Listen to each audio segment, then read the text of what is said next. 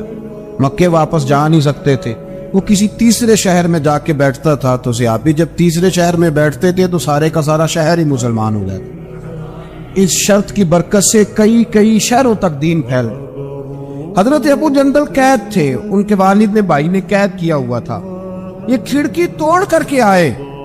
میرے دوستو, جب حدیبیہ میں پہنچے تو حضرت علی کہتے ہیں جس رستے سے یہ چل کے آئے تھے, چونکہ پیروں میں زنجیریں تھیں, تو جہاں سے چل کے آ رہے تھے خون بہتا آ رہا تھا, خون بہتا آ رہا تھا. فرماتے آ کے حضور کے سامنے کھڑے ہوئے تو بڑے درد سے روئے, بڑے درد سے.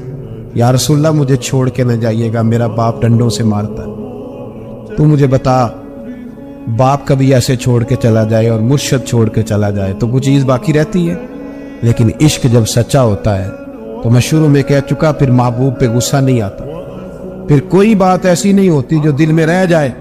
میرے کریم رسول صلی اللہ تعالی علیہ وسلم کے سامنے درد سے روئے, یا رسول اللہ چھوڑ کے نہ جائیے گا, حضور یہ دیکھیں میرا باپ مجھے ڈنڈوں سے مارتا ہے.